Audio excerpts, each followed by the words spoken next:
Singanamala MLA Padmavati మీద జగన్ ఆగ్రహం అంటూ వన్ ఇండియా వెబ్సైట్లో తెలుగు.1 ఇండియా వెబ్సైట్లో వచ్చిన ఒక ఆర్టికల్ యాజిటీస్గా చదువుతున్నాను.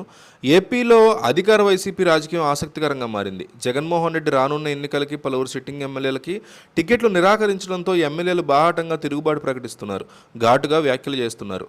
ఎమ్మెల్యేలని అసలు ఏం పని చేయనిచ్చారని, సర్వేలో పనితీరుకు మార్కులు వేస్తారని పలువురు ప్రశ్నిస్తున్నారు. ఇక మరికొందరు సీఎం జగన్ తమకు అన్యాయం చేస్తున్నారని మండిపడుతున్నారు.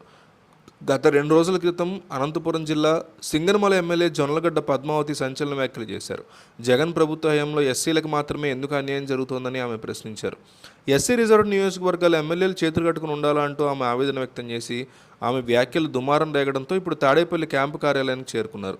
2 రోజుల క్రితం ప్రభుత్వ తీరుని తప్పుపడుతూ సోషల్ మీడియా వేదికగా ఫేస్బుక్లో లైవ్ చేసిన సింగనమల ఎమ్మెల్యే జొన్నలగడ్డ పద్మావతి వ్యవహార శైలి మీద హైకమాండ్ జగన్ సీరియస్గా ఉన్నారు. ఈ క్రమంలో ఆమెకు సీఎంఓ నుంచి పిలుపు రావడంతో తాడేపల్లి సీఎం క్యాంపు కార్యాలయానికి ఎమ్మెల్యే జొన్నలగడ్డ పద్మావతి వెళ్లారు. రాష్ట్ర ప్రభుత్వ సలహాదారు సజ్జల రామకృష్ణారెడ్డితో కలిసి ఆమె మీద సీఎం జగన్మోహన్ రెడ్డిని కూడా కలవబోతున్నారు.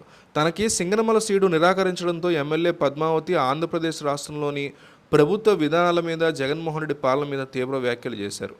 తమ కాలువల నుంచి తమ ప్రాంతానికి తాగునీటి విడుదల కోసం సీఎంఓ నుంచి అనుమతి తీసుకోవాల్సి వస్తుందని ఆమె వ్యాఖ్యానించారు. ఇక ప్రస్తుతం సీఎంని కలవనున్న జొన్నలగడ్డ పద్మావతి తాను చేసిన వ్యాఖ్యల మీద సీఎంకు వివరణ ఇవ్వనున్నారు. మరోవైపు మాజీ మంత్రులు బాలినేని శ్రీనివాసరెడ్డి, వెల్లంపల్లి శ్రీనివాస్, ఎంపీ గోరంట్ల మాధవ్కు జగన్ తన కలవడానికి అపాయింట్మెంట్ ఇచ్చారు. ప్రస్తుతం వారు సీఎం జగన్మోహన్ రెడ్డిని కలవబోతున్నారు.